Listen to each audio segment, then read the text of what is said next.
This is Cameron Diaz's first film in 10 years. She came out of retirement. For this? You couldn't have just waited until Shrek 5? Welcome to Box of Chocolates, where you never know what you're gonna get. Today you're getting my opinion on the new Netflix film, Back in Action. And I think me calling it a Netflix film kinda just does the whole review for me in one sentence. Sure, you get the occasional good one, Hitman, Rebel Ridge from last year, some good stuff. But typically, when I say something is a Netflix movie, I think an image is instantly painted in your head, and that image instantly leaves your head right after, because that's how forgettable these movies are. It's almost like magic. It's almost impressive. So I thought this looks like another one of those, and was it? Well, let's get into the positives while this movie is still in my memory well enough for me to talk about it. Jamie Foxx and Cameron Diaz are likable.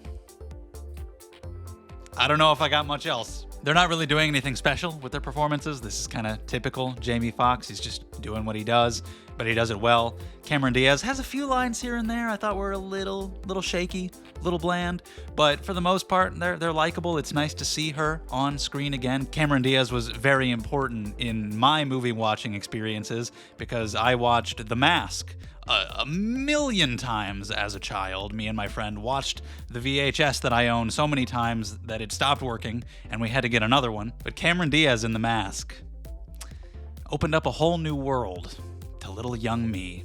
So I hope she had fun doing this, and I hope she got paid well. For the mixed category, I'm gonna say the action, it's fine. The stunt work, you can tell, is pretty solid. There's some good choreography there. This is directed by Seth Gordon, who's mostly done comedies like Horrible Bosses, a movie I like. He did Baywatch, which I've never seen. I know there's some action in there, but as far as I know, it's mostly comedic. I don't think he's ever done anything with action to this extent before. And there's a lot of cuts. There are some good shots. There's some decent stunt work. It's fine, it's acceptable. You can generally tell what is happening, but it is not that impressive compared to so many other movies we've seen nowadays that pull off phenomenal action scenes. And to the negatives, wow, this is just the very definition of a Netflix movie. These streaming studio executives have been very honest about what they want from film, about how they want to cater to people who are on their phones, about how the movies are practically scientifically concocted to get to the level of quality of watchable enough so that people won't turn it off and not a single step further. That is the goal. The goal is simply to be good enough so that you won't turn it off.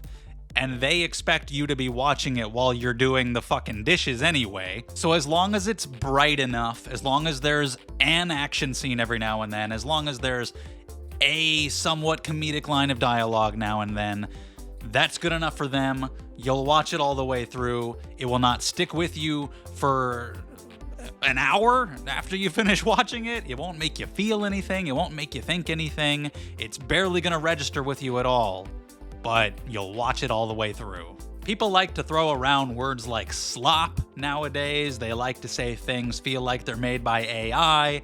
And I don't like to jump into the buzzwords. I don't like to say that. Some people really overuse that. This feels like it was made by AI just to describe something that they don't like.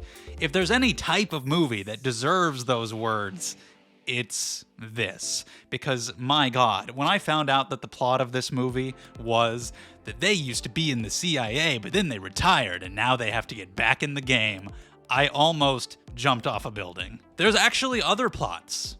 I don't know if you guys are aware, but holy shit. I mean, not only have there been 8 million movies about that, but I feel like just in the last couple years on these streaming services like Netflix and Amazon, that's the plot of like all of these streamers.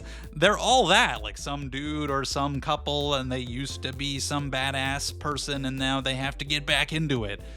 You can do movies about other things, you know? Jesus Christ. So it's the same movie you've seen a million times. It doesn't do anything fresh, new, exciting, particularly special in any way at all. The dialogue made me cringe into oblivion when they're saying these things that, again, they feel like it kind of feels AI written. It feels like at the very least you just have to copy and paste scripts from other movies. Oh, we've been compromised. We got to go off the grid. And just this generic dialogue that feels like I'm not even actually watching a movie. Like, I am technically viewing images moving on a screen, my ears are registering the sounds, but it doesn't feel like I'm actually watching a movie. It feels like I'm staring at a blank-ass wall. That's how I always feel when I see one of these Netflix movies. You can just detect it instantly. You look at it, and there's very bland, basic cinematography. It's just bright enough to catch the average person's attention for long enough. The music sounds like all the music from every other movie ever made. The characters will have enough personality to quip every now and then. And to give it credit, I will mention this. Big positive. I laughed 2 times. Good for you. 2 whole times. There will be recognizable slang every now and then. The daughter's like, oh, I can't even. They call them boomers. Somebody calls Cameron Diaz a Karen, so that if you're mildly paying attention to the movie while you're on your phone, you'll look up every now and then and be like, oh, that's a phrase I've heard before. I guess I won't turn the movie off. I've also heard these streaming people talk about how they want to have dialogue that basically just tells the viewer what is happening so that they can keep up while they're not actually paying attention to the movie. And I don't know if it's just the fact that I heard about that made me think of it while watching this, but I swear there is some dialogue in this that feels like it's meant for that exact purpose. Like, there was one scene where they're driving in a car and they're just saying the things that just happened, that like we clearly witnessed happened, and they're saying what they are currently doing right now, which is very clear to us as well. And I'm like, is this it? Is this that thing?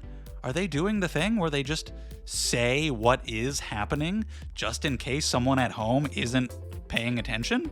Even though we're in the middle of an action scene and you think this would be the part where you are looking at the screen, they have to just say the current events that are transpiring.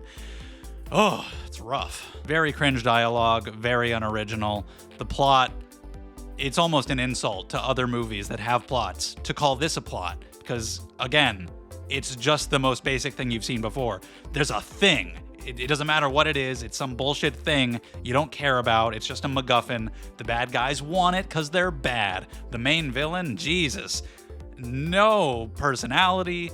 Nothing interesting going on there whatsoever, not memorable, not threatening, bland as hell. They have a teenage daughter who, of course, is the stock template teenage character that is in every movie that features a teenage character. She's rebellious and she likes to party and she doesn't listen to her mom. And it's like, oh my God, just try to come up with something that hasn't been done before. Please. The first half of the movie is watchable enough. It's just totally bland, but it's got a few action scenes here and there that are serviceable, despite some bad visual effects when the CGI really needs to get involved. But as soon as they get to Glenn Close, who is Cameron Diaz's mother, I feel like from there, the second half of the film just gets even worse. This guy who's Glenn Close's boyfriend is introduced, and I guess he was meant to be funny. I wanted him gone as soon as he showed up. Wow, fuck that guy. Annoying ass. And from there, whatever semblance of a plot there was just got even more generic. Any twists they try to pull are obvious the entire time. The final action scene, I didn't even realize was the final action scene. I thought we were like on our way to it because it was so underwhelming and unspecial that I was like, okay, this isn't the climax yet. And then I checked the runtime and I realized, oh, it's almost over. That was it. That was all you got. God damn. It's the most unspecial thing in the world. These aren't even really fun to talk about. If they were like complete disasters, that would be better. That would be more interesting. If I saw somebody try to do something weird and just fail entirely, at least you tried something, and at least it gave us something memorably bad. I will take just the absolute trash over this nothingness. It's not even fun to talk about. You forget it immediately. My brain knows I watched it, but in the next week, you might be able to convince me that I didn't, that I watched a different movie and I'm just like inserting details of Cameron Diaz and Jamie Foxx from other movies and getting them mixed up in my head because they're all the goddamn same. In this case, it literally feels like you just insert a prompt into ChatGPT that says, X badass gets back into the game. Write me a script based on that. And then it'll pump out 17 of those just with a few of the details changed here and there. And Netflix is like, okay, we'll take these ones. Amazon's gonna take these ones. And it's nonsense. It's in one ear, out the other. I really hate these Netflix movies just in principle. I dread them because I just know they're all going to be like this. They're all going to be so bland that it's not even fun to talk about. But there was enough watchability here because some of the action is fine. Our leads are likable enough. I laughed 2 entire times, so I didn't hate it. I'll give it a 2, but I can't recommend it. I can't recommend anybody turn this on. You would be turning it on solely to kill time, solely to have something on, likely while you're not paying much attention to it. And there are just better movies that you can just have on and that you can pay attention to. I got bored in the second half, and I feel dirty that I gave Netflix my watch time. I watched the whole thing. I'm part of the problem. But leave your thoughts on Back in Action down in the comments. If you agree, disagree, I want to talk about it down there. These Netflix movies, these straight-to-streaming movies, do you get where I'm coming from? Do they feel like that to you? Literally, like the moment I turn one on. Maybe it's just my preconceived bias, but it gives me a vibe. It just feels immediately like, oh, I'm not going to be able to pay attention to this. It's going to be too bland. Scary stuff. Just movies being put out by people who genuinely do not care about movies. But leave your thoughts. Thanks for watching. Like and subscribe if you want to see more from me. I should have a review out for Steven Soderbergh's new film Presence pretty soon. I got to see that early, so we'll be talking about that shortly.